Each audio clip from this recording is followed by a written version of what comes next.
We are Genesis 33 is where we're starting tonight. Just kind of a recap.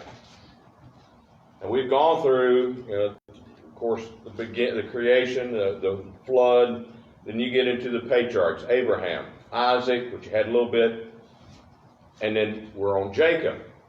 Now, Jacob's twin brother Esau had threatened to kill his brother Jacob because, well, he deceived Daddy out of the blessing, and he's already sold him the birthright. Jacob is sent back to Rebekah's family, find a wife, and he's been there for over 20 years. God says, Jacob, all right, time for you to go back, return to your family. But Jacob still fears Esau will kill him, even though over 20 years have passed. And so Jacob deceived Isaac for his blessing, as said. Of course, I said he sold him that. And that's why Esau wanted to kill him and why Jacob is still afraid 20 years later. So Jacob has sent all these presents ahead to Esau, hoping to appease his brother and that he might live, as well as all of his family. And that's where it takes us up to chapter 33. It says, Jacob lifted his eyes and looked, and behold, Esau was coming, and 400 men with him, and his heart stopped.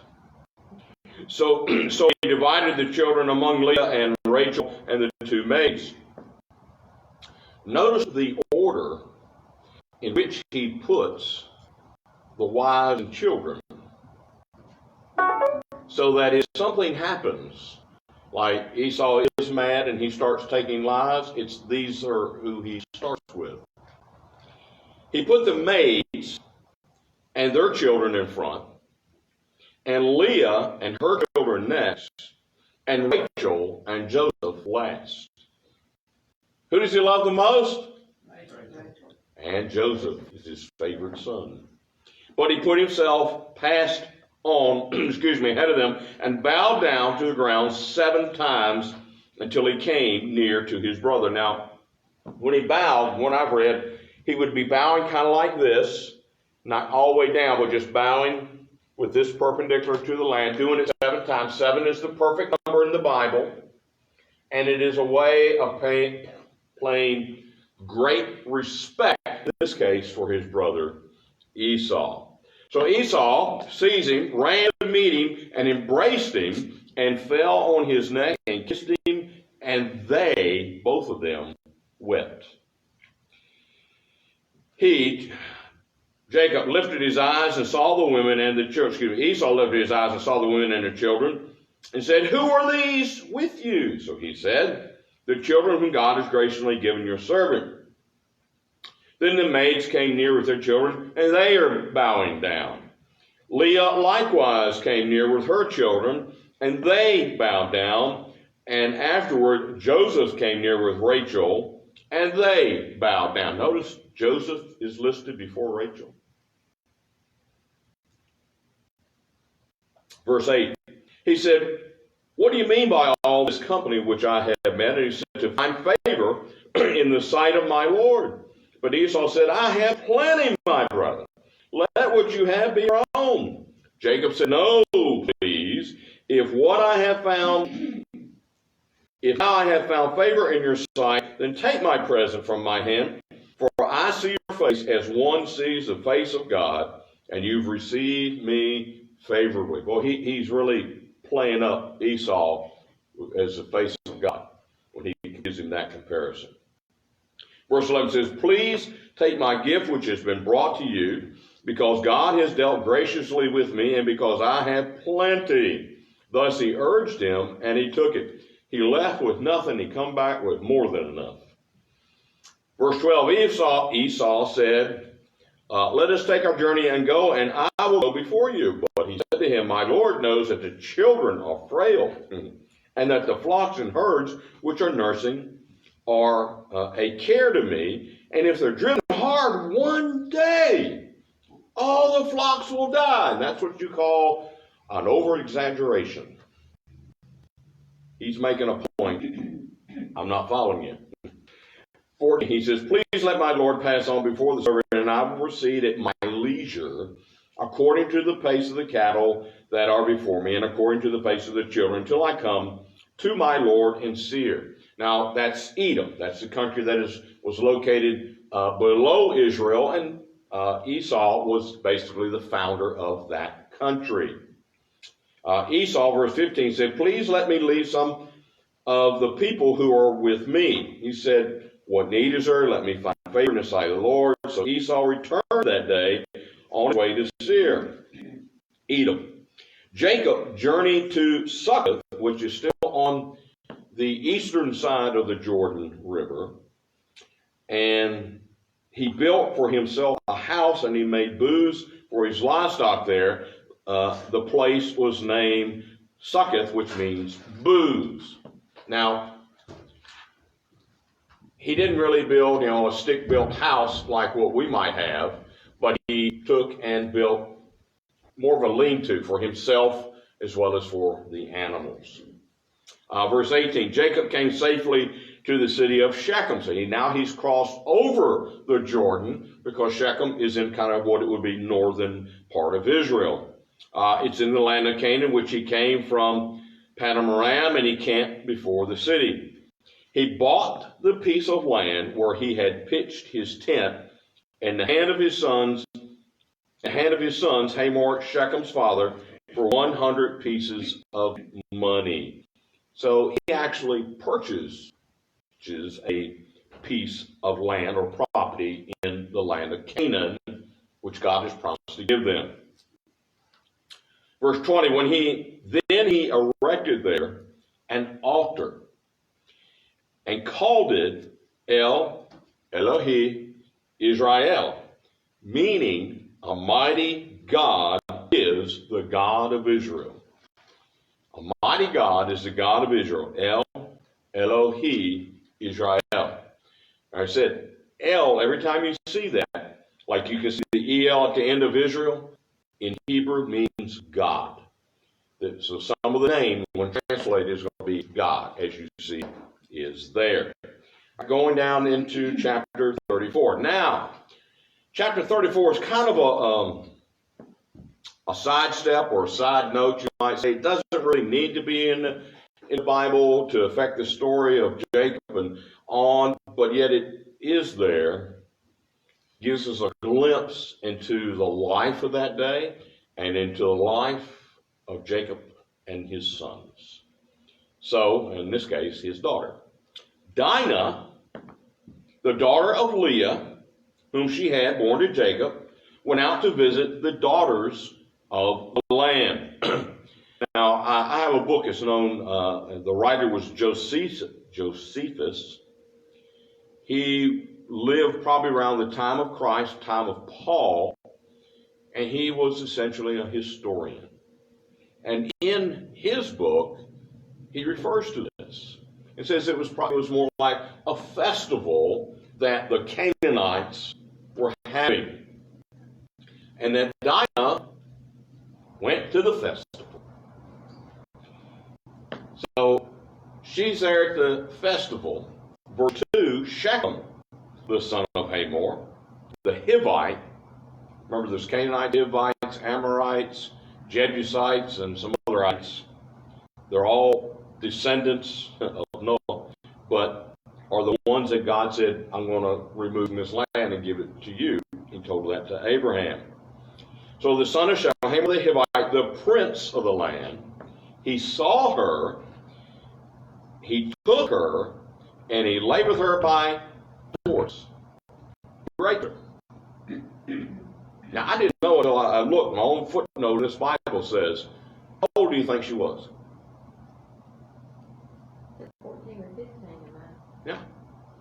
14 or 15. Now, you got to remember, it's only been a little over 20 years since he left. His oldest would have been 19 when he left, Reuben. So maybe even if a couple years have gone by, Reuben's 21. We got to go down that list.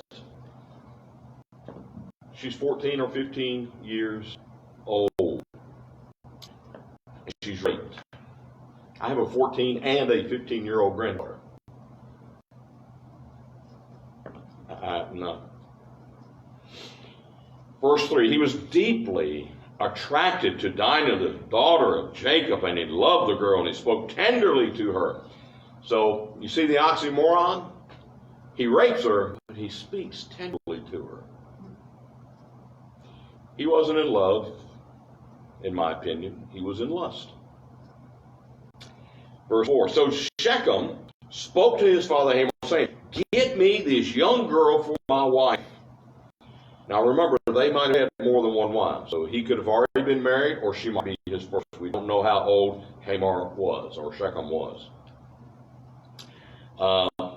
Now Jacob heard that he had defiled Dinah, his daughter, but his sons were with his livestock in the field, so Jacob kept silent until his sons came back in. Now, something a professor told me a number of years ago. Jacob's name has been changed to Israel, but you'll see as we go through the rest of Genesis, you'll see the name Jacob, you'll see the name Israel. When he's doing God's will, he's called Israel. When he's not, he's called Jacob. It's a good thing we all don't have two names, right?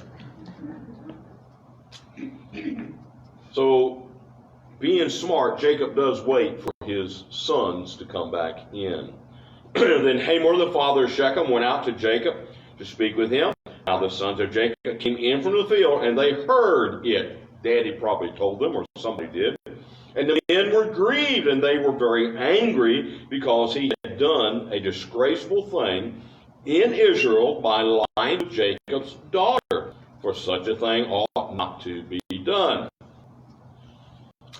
But Hamor spoke with them, saying, the soul of my son, Shechem, longs for your daughter. Like I say, he's lusting, most likely. Please give her to him in marriage. Intermarry with us. Give your daughters to us, and take our daughters for yourselves. Thus you shall live with us, and the land shall be open before you. Live and trade in it, and acquire property. Kind of sounds like how the world tells Christians today, doesn't it? Do this and do that, and we'll live at peace with one another. Well, the problem is we're the one that's having to do all the giving in. And that's what Shechem and Hamor are telling Jacob and sons. Give us your daughter. Look at all the benefits you'll get. Verse 11, Shechem also said to her father and her brothers, if I find favor in your sight, then I will give whatever you say to me. Ask me ever so much, bridal payment and gift, and I will give according as you say to me. But give me the girl in marriage. Jacob's son. Notice Jacob's not the one answering. It's his sons. They answer Shechem and his father Hamor with deceit. Jacob can't get away from deceit, nor his family can. It is a theme throughout his life. So his sons are going to deceive Hamor and Shechem because he defiled their sister Dinah. They said to him, we cannot do this thing or give our sister to one who is uncircumcised, for that would be a disgrace to us. Only on this condition will we consent to you, if you will become like us, and that every male of you be circumcised. Now, circumcision is a sign of the covenant made between God and Abraham. Abraham, his name was changed from Abram to Abraham. God says you're going to have a son of the promise, which was Isaac. And so it was a part of the keeping of that covenant promise between God and Abraham. Nobody else, only the Jews or descendants of Abraham, actually were circumcising or performing circumcision on their sons. So he goes on, verse 16, then we will give our daughters to you, and we will take your daughters for ourselves, and we will live with you and become one people. But if you will not listen to us to be circumcised, then we will take our daughter and go. Now their words seem reasonable to Hamor and Shechem, Hamor's son. The young man did not delay to do the thing which he was delighted with Jacob's daughter. Now he was more respected than all the household of his father. Now, don't know if he is the only son or the oldest son. We just know he is highly respected by daddy and the entire household, even though he goes around and has committed rape. Verse 20. So Hamor and his son Shechem came to the gate of their city and spoke to the men of their city, saying, these men, referring to Jacob and family, these men are friendly with us. Therefore let them live in the land and trade in it. For behold, the land is large enough for them. Let's take their daughters in marriage and give our daughters to them. Only on this condition will the men consent to us to live with us to become one people, that every male among us be circumcised as they are circumcised. Will not their livestock and their property and all their animals be ours? Only let us consent to them, and they will live with us. All who went out of the gate of this city listened to Hamor and his son Shechem, and every male was circumcised, all who went out of the gate of his city. Now, in this day and time, you might say the elders are the ones who sat at the gate. It was like the judgment seat. It's where you would go, and if you were going to sell property from this person to this person, you go before the elders that would be sitting at the gate. If there was some judgment, that had to be made, you go before the elders. So this is where they went. They evidently are highly respected, both Hamor and his son, if every man agrees. And so verse 25, it came about on the third day, when they were in pain, the two of Jacob's sons, Simeon and Levi, they're not the oldest, but next one's down, Dinah's brothers, each took his sword and came upon the city unawares and killed every man. Now, I always wondered, and did a little research for this, how much pain is associated with circumcision? Everything I looked at said, well, no matter what the age, there's some pain. The pain will last for about 10 days, but with painkillers nowadays, it's okay. They didn't have painkillers back then. In fact, they didn't have scalpels back then. I can imagine it might hurt a little bit. But evidently it must have hurt so bad they couldn't even get up and defend themselves. Of course, then for me that brings the question, where are the women? Couldn't they handle a spear or something? Don't know. Either way, they come in, Simeon and Levi, kill every male in that town or small city. They kill Hamor, his son Shechem, with the edge of the sword. They took Dinah from Shechem's house, and they went forth. Jacob's sons came upon the slain and looted the city because they had defiled their sister. They took the flocks and their herds and their donkeys, and that which was in the city and that which was in the field, and they captured and looted all their wealth and all their little ones and their wives, even all that was in the houses. Now, when Shechem and Hamor go before the men of the city, they say, hey, let's be circumcised. Everything they have will be ours. Guess what? Everything they had becomes Simon and Levi's. And don't forget, Levi's descendants are the ones that become the high priest. The priests, the Levites, the ones that come before God. Seems like God would have said, if you're going to do that, I'm going to have to choose somebody else.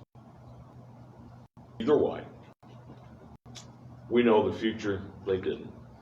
The last part of the chapter says, Jacob said to Simeon and Levi, you have brought trouble on me by making me odious. Anybody know what that means? Obnoxious, Obnoxious. Stink. What? To stink. Odor.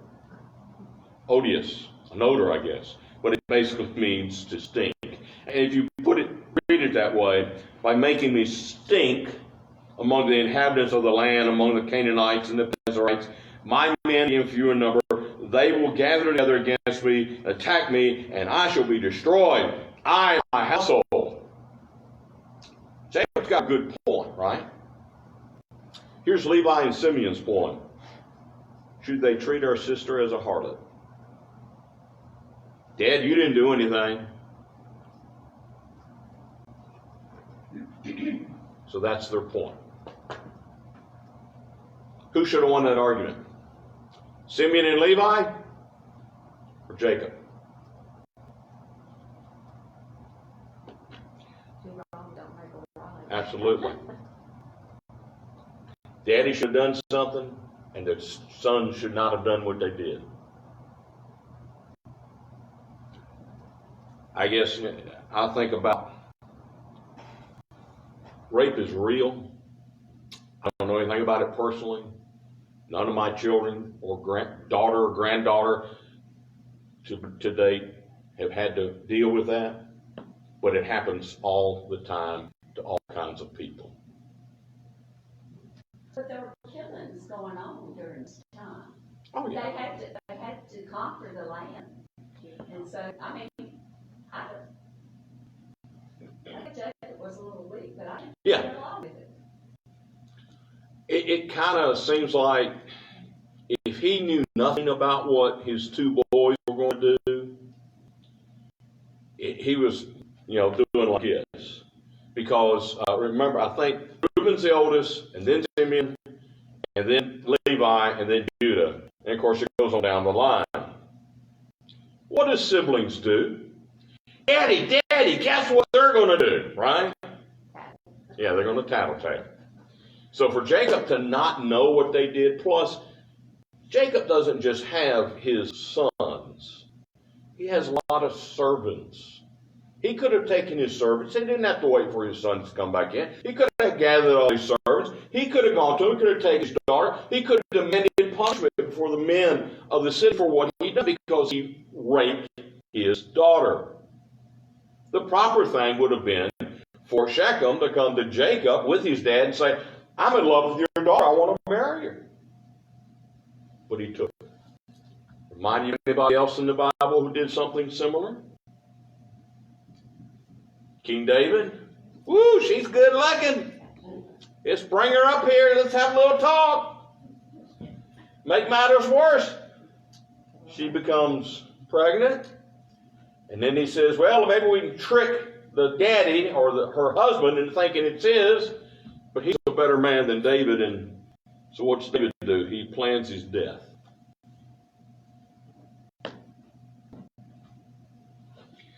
Some things don't change, do they? Still see today. We say things are getting bad, and they are. The problem is they've been bad. I think we just hear about it more with the news being 24/7 nowadays.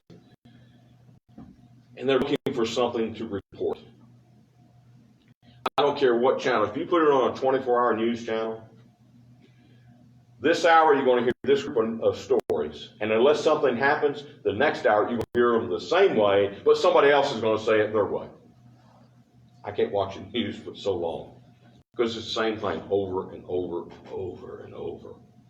The problem nowadays, it seems like, is what you hear on Monday, you won't hear on Tuesday. Different person, different location, but it's the same thing happening. Now, look at the Bible. Rape's happening. Murder's happening. Theft is happening. It's all in here.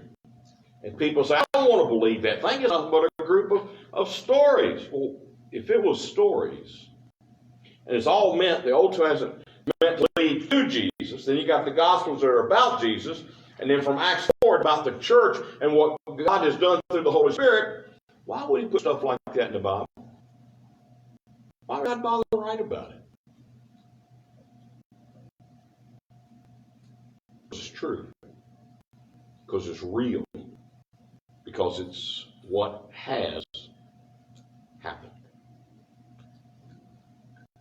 I have a question. Yes, ma'am. Excuse me. In chapter 33, verse 7, it says, Leah likewise came near with her children, and they bowed down after when Joseph came with Rachel. Is that a misprint? How did Joseph get into this story? Joseph is Rachel's son. His favorite, That's right. Jacob's favorite. That's right. She'll have one more child, Benjamin. Benjamin. He's not been born yet. Now I understand. A lot of names. They all sound familiar. No problem. Anybody else any questions about anything? I'll stop there. The next chapter is about the renewal of the covenant between God and Jacob at Bethel. Remember Bethel, El means house of God.